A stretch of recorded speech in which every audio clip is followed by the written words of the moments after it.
All right, so today we're jumping into a really tough spot that the town of Calderdale is in. It's a classic dilemma, really. Do you bet on the future or do you deal with the crisis you have right now? The local council is staring down a huge spending decision, and it all comes down to one massive number. So picture this. On one hand, you've got this deepening poverty crisis. I mean, families are really, really struggling. But on the other hand, you have the single biggest new expense the council wants to make. It's a huge bet on what the future could look like. And these two things, they're just clashing head on. This is the heart of the whole debate. And here it is, £650,000. Now look, in a giant multi-million pound budget, you might think, what's the big deal? But right now, when every single service is being squeezed for every last penny, a number like this, it really makes you stop and ask some pretty serious questions. So what is this money really? Is it a smart and necessary investment that's going to pay off down the road with new jobs and growth? Or is it a massive gamble at the worst possible time when that money is desperately needed somewhere else? That's exactly what we're going to unpack. Okay, to really get why this is such a big deal, you have to understand what's happening on the ground in Calderdale. Let's just say the economic backdrop for all of this, it's not pretty. I mean, just look at this. You've got families facing this brutal cost of living crisis. Food, energy, rent, it's all going up. At the exact same time, the council itself is under intense financial pressure. So much so that they're jacking up council tax by almost the maximum allowed. And it's this pressure cooker situation that leads to two totally opposite ways of thinking, right? One side says, we absolutely cannot afford a big new project right now. And the other side says, we absolutely cannot afford not to invest in something that could save us in the future. So, with all that in mind, let's get into the nitty-gritty. What is this $650,000 actually for? Where's the money supposed to go? Okay, this is a really important point.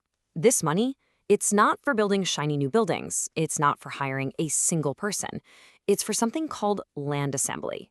Basically, it's the complicated and, expensive legal work of buying up a bunch of different little plots of land so you can create one big one for a development. It's step one, a super important step for sure, but it's only step one. And this is exactly why it's so controversial.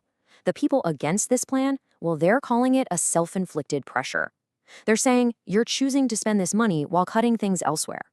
But if you look at it from the council's side, they see it as a strategic move, a proactive choice. Spend now to bring in new businesses, build up the tax base later, and hopefully avoid these kinds of painful cuts down the line. All right, let's dig into the arguments against this plan because they bring up some really serious points about the timing and the real-world impact. The core of the argument isn't, jobs are bad. Nobody's saying that. It's all about what this money actually buys you and, more importantly, what it doesn't. And this quote just hits the nail on the head. The £650,000, it's not buying results. It's buying a chance. It pays for the possibility of something good happening one day, not for a guaranteed outcome right now. Let's break that down, because this is key. This funding does not guarantee that a single job will be created. It doesn't guarantee that local people will even get those jobs, and it doesn't guarantee when or even if this whole development will actually happen. Now, to be fair, supporters of the project would say, hey, that's how these big projects work. You can't guarantee anything before you've even got the land. You invest because you believe in the long-term potential. And to bring this huge number down to something we can all relate to, the source material crunched the numbers. This spending works out to about £6 to £10 added to the average household's council tax bill in a couple of years. For critics, that's a real tangible cost today for a benefit that's, well, pretty uncertain. But let's say the jobs do show up one day. There's another huge problem, just getting there. If you live in North Halifax, which is one of the most deprived areas, the journey to this new business park is a nightmare. We're talking about hopping on multiple buses, a trip that could take over an hour each way. It just makes these potential new jobs totally impractical for the very people who need them the most. And this is where things get really interesting. When you put this spending plan right next to the council's own anti-poverty strategy, critics say, hang on, this doesn't add up. The strategy is all about increasing income and reducing costs for people right now. But the other side would frame it totally differently. They'd argue that the real way to fight poverty is to create the economic conditions for it to disappear on its own. A booming business park with plenty of jobs for everyone in the long run. And all of this, it really boils down to the fundamental choice at the very heart of this debate. It's not just about money.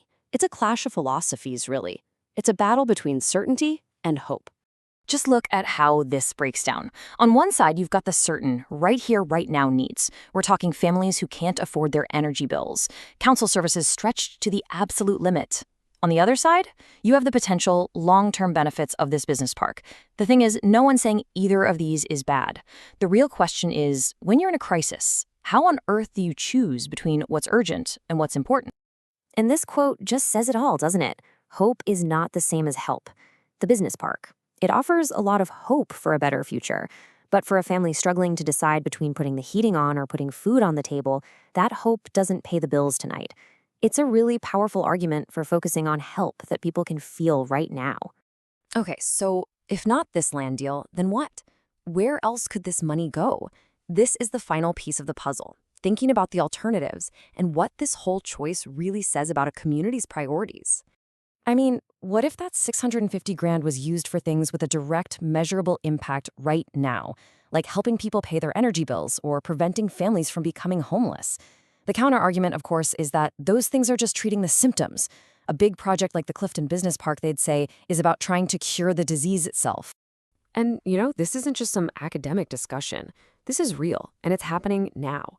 The council's budget is actually open for public consultation as we speak. This is that moment where people can actually weigh in and make their voices heard on this exact issue.